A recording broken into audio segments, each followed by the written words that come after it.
We'll resume the meeting and move now to item 12, which is our purpose of the report to seek approval for our group procurement policy. And I welcome Jazz and Russell. Can't read my own writing. So over to you, gentlemen. Kia ora koutou, Madam Chair and members of the committee. If I can introduce to my right is Russell Barassi, who's the manager of our procure-to-pay systems and compliance, and he has done a lot of the hard mahi in getting this redraft of the policy together and consulting with the CCOs and other stakeholders. The current group procurement policy was approved by this committee in 2017 to formalise procurement principles across council and CCOs. Before then, we had already implemented a group sourcing program in 2016 with Auckland Transport and Watercare to see if we could procure certain categories of spend as a group, as well as measure procurement benefits delivered, including cost savings and cost avoided. Together, we have had a number of successes and has seen an increased collaboration on group procurement activity since 2017. This includes working on joint procurement for categories of spend recently, like electricity, legal services, media, and a number of others. We're also able to deliver innovative procurement activity like the AC36 Alliance procurement across council and a number of CCOs.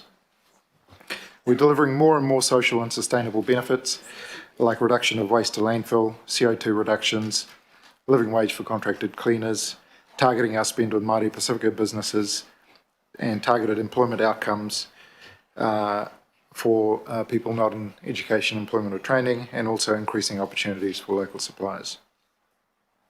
The group procurement policy was due for review in 3 years since adoption, and we waited for the outcome of the CCO review before making any changes. The CCO review panel recommended making the policy mandatory to reduce costs and minimise duplication. We've made the changes to reflect not only the CCO review recommendation, but also changes to the way we work and our priorities. So what's changed? We've mandated certain categories of spend in the applying the policy section of the draft to be group sourced, recognising that there is some spend that is unique or strategic for each individual organisation, like public transport for Auckland Transport, and wastewater for Watercare, which are not suitable to be procured as a group. There are new accountability mechanisms for non-compliance, which includes oversight by the group CFO and the CFOs of each organisation. A new principle 6, which is Safe With Us, that was recommended by Auckland Transport, and we thought right for adoption, which makes clear our priority to keep our people and our suppliers' people safe when they work with us.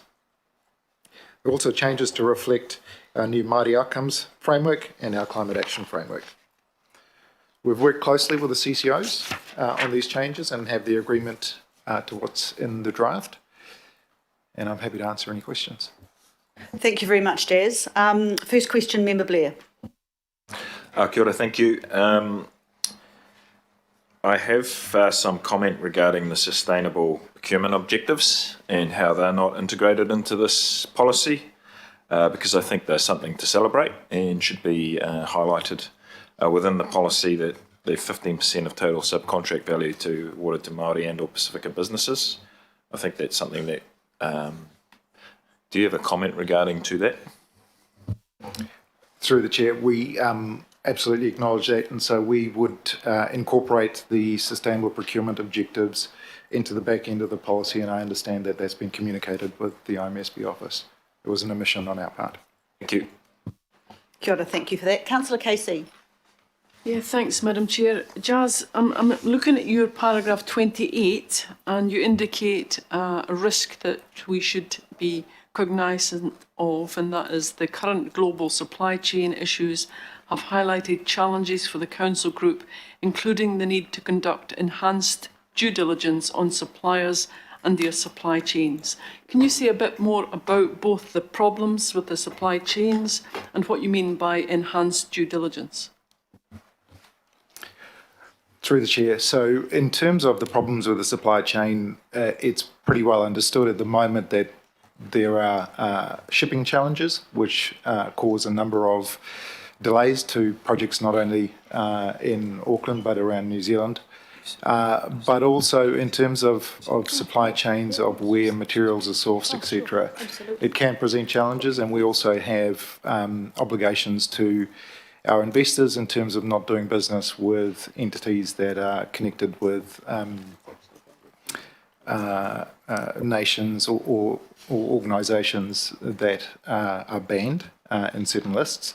So in terms of our enhanced due diligence, that when we go out to market and if our suppliers are interested in working with us, is we do look at those risks. We also look at financial risks associated with those entities, and we look at if there are any other challenges identified about those organisations. So there is, it's difficult when we are doing those due diligence for overseas organisations if they are part of the supply chain. And we need, when we do that, we do try and gather the best evidence we can before we make decisions.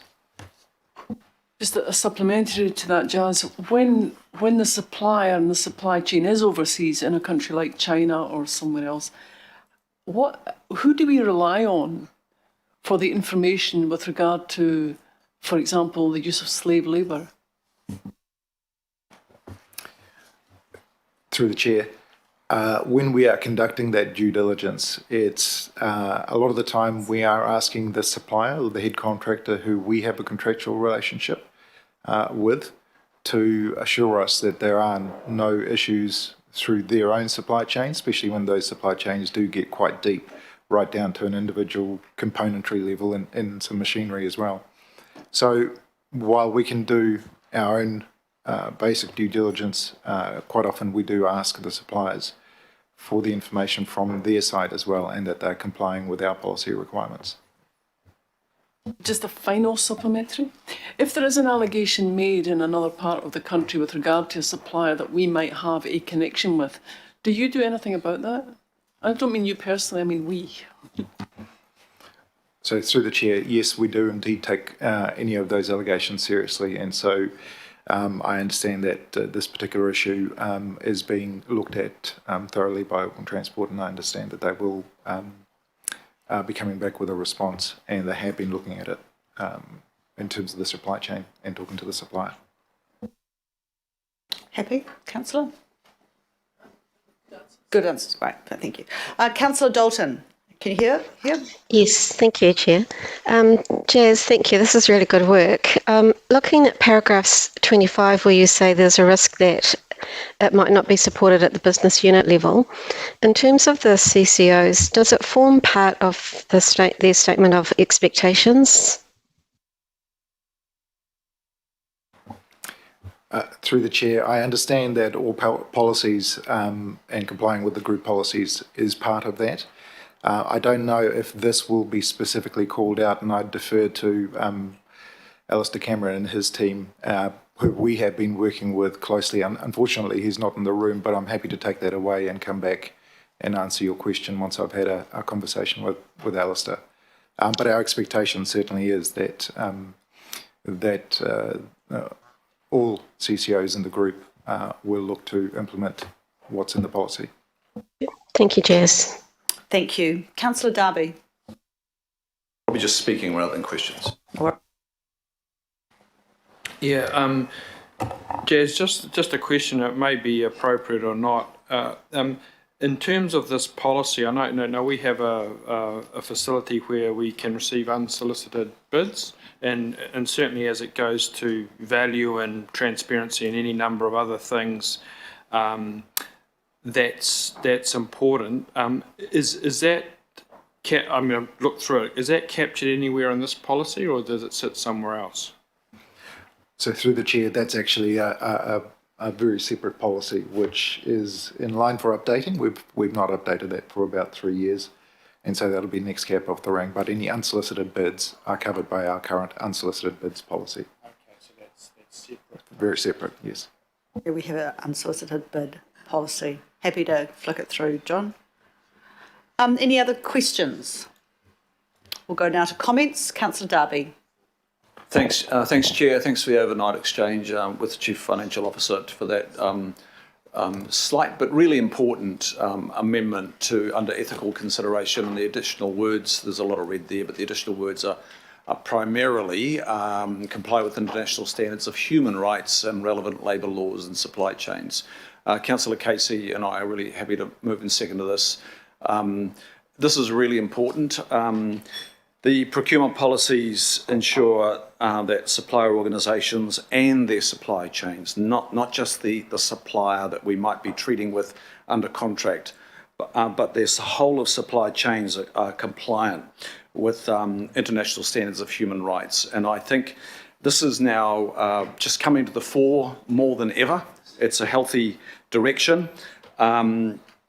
And it's being brought out now to ensure that the suppliers of goods and services, it's not just goods, it's also services, they start to look into how those goods and services are developed at source, and that could be design or componentry, it could be the packaging arrangement. Everything that goes into that product that arrives here for Auckland Council to consume, be it through our core council or Panuku or Auckland Transport, we can track back and we know that international standards for human rights and labour laws have been complied with. And I think that's really critical. And this is a big step for this council. This is the first time we've put this check in place. We're well aware of the persecution of minority ethnic groups around the world. In many countries, it's not one, and I'm not stressing that there is one, but this has come to our attention, both Councillor Casey and myself, from a Uyghur advocacy group. The Uyghurs are a persecuted minority in the west of China, and many tens of thousands of them are incarcerated, forced. You can add some zeros, I'm sure. Forced into labour to produce goods that are exported from beyond their province and China into international markets. And I think consumers need, like ourselves, we need to know what the source of that labour and the conditions of that labour. And so this goes into that direction. We know that there's not just incarcerated labour, there's labour camps, there's forced sterilisation of women, and the list goes on. And there's evidence to support that as well. And it's highlighted in the letter that Councillors Casey, myself, and Sambai, also Councillors Hills, Henderson, Coombe and Collins have sent to the Chief Executive of Auckland Transport and the Chair of Auckland Transport. It is of real concern that there's the possibility that we have been and could be in the future procuring a product which is sourced from places and companies that have relied upon forced labour, incarcerated labour, or just the fact that people are persecuted and are cheap labour. So this is something that many international companies, many companies in New Zealand are now doing. We'll be catching up and I think leading at the same time. And it's not uncommon and it does not necessarily add to cost either. And if you take the example of the many, many companies now that are identifying the whole of supply chain carbon footprint, Icebreaker is a great example of that.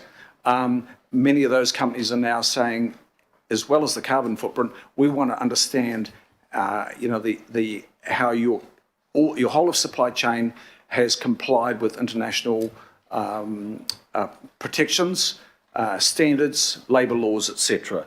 So I think this is a good move for us here in Auckland. Thanks, Chair. Thank you, Councillor. Councillor Newman. Yes, we're into comments. Well, look, I think that the people who have drafted and signed this letter, I wasn't aware of this until it was handed to me. I don't have a problem with the approval of the policy for adoption, including the amendment, to be honest, but we will need to consider this principle in relation to every aspect of every supply chain for which we are a customer. I think I have absolute sympathy for the plight of those people who are persecuted in China. I have real concern for the plight of children in the Democratic Republic of the Congo who are busy mining cobalt to put in those new electric vehicle batteries that are going to have to supply the world's vehicle market as we move from combustion engines. I have concern for any type of situation whereby you have exploitation within that supply chain in order to drive down costs. So I do hope that we give this equal consideration to any purchase that we enter into, because it's not just about this particular allegation in relation to this one supplier. It is about every single labour market transaction whereby there are people around the world who are being exploited, and that exploitation is financed by the end user who purchases. So if we're going to be consistent, we'll need to be exploring this across every single transaction, both within council itself and within the Auckland Transport, Watercare, whomever, to ensure that we are complying with this principle, because it has to apply consistently. Correct, thank you. Councillor Casey. Yep, Daniel, and that's why we'll support this unanimously today, because I'm with you. I think we should be doing it for every single one of our procurement transactions. Just to add what Councillor Darby said, couple of things. The Uyghur people wrote to us on the 25th of May, and it was an issue. The question that was asked by Inian and Darroch was, can you indicate whether Auckland Council is buying buses made by forced labour? And the fact is, I still can't answer that. And that does concern me, and that's because of, as Jazz mentioned, the deep chains that go, that we can't access, really. And I hope that this amendment changes that, so that we have a definitive statement from the main contractor that all parts supplied, which is what we're talking about here with the buses, parts supplied come from ethical employers. And that's really what this is about. Just the second thing I wanted to say was that the Minister, Michael Wood, is currently looking at new legislation to outlaw slavery, especially in supply chains overseas, so that we are unable to buy them, and that would be really good. I think that when that comes through, this council should be supportive of that. Kia ora, thank you, Councillor. Mayor Goff. Yeah, thank you very much. Look, I support the amendment, and I certainly believe that we have to have very strong standards in terms of not purchasing things that have been produced by slave labour or forced labour. There's a couple of qualifications, I think, in it. I think Councillor Darby mentioned the word cheap labour. Well, gosh, go to the warehouse, you wouldn't be buying anything if it wasn't cheap. So I don't think this covers cheap labour. I think it covers slave labour and forced labour. But I also noticed, look, I accept that the Uyghurs are being persecuted in a way that is utterly unacceptable and disgraceful. But what strikes me in the quote from the Australian Strategic Policy Institute is the word potentially. Now, we need to know not whether it's potentially, but whether it is or it isn't. So somewhere along the line, we need to look at what sort of evidential standard we require. We ought to do due diligence, but I suspect that due diligence ought to be done through a central government agency that has the links and the capacity rather than ourselves. So there's nothing in that amendment that I have any concern about. I support it wholeheartedly. I absolutely oppose the use of slave labour. There are United Nations resolutions around that, or forced labour. But I think the challenge for us will be to find the evidential standard that needs to be satisfied. If I'd thought that the CRRC was using slave labour, I wouldn't have supported the purchase of the buses, but I really don't know. And I think you said that, Councillor Casey, before you stop a purchase, but preferably before you go ahead with it, you need to have a hard level of evidence and and evidence that can be relied on. And I think we do need to work closely with central government in order to assure ourselves that we have that level of evidence. Before we purchase any more buses, we would want to have the assurance that wherever we purchase it from, this is not being done by slave or forced labour. Thank you. Councillor Walker, final comment. Sure. In respect of this issue, our council is not alone. Many other cities are, if anything, ahead of us in this game. And I'm just mindful that not too many years ago, we were part of a sustainable procurement group organised by ICLEI. We're no longer part of that. And I just bring to council's attention that one of the most efficient ways that you can deal with things that are international is by being part of networks and sharing information with other cities. Because I can assure you other cities, especially in Germany, Sweden and the like, Malmo, for example, are ahead of us around this sort of issue. It's often incredibly efficient and far more economical for us to share that information with other cities that we can do under a trusting relationship rather than try and reinvent the wheel ourselves. So I just put that up. I continue to raise these issues around our relationship with other cities and the way we have truncated them over some time and the costs associated with that, Madam Chair. Thank you. Thank you, Councillor. Look, just in closing the debate, although it's focused on one particular part of the policy, I just want to bring it back to what it was designed to do in the first thing, which of course, you know, we've been doing this for a while. It was part of the value for money from 2017, which is, the putting together group procurement activity, and we've had some real success already in the likes of our electricity, our legal services and media and a number of others. So the procurement benefits number, noting this is a finance meeting, and recommendation C include the validated procurement benefits for us as a parent of 44.7 million, that's in paragraph 26 of the report, Auckland Transport 16.5 million and Watercare 6 million for the year ending 2021. The projected benefits looking forward for 21-22 are a best estimate at this stage, but we're obviously working with our CCOs to build on that respective procurement pipeline. This is also the last of the 64 recommendations from the CCO review that we are acting on as well.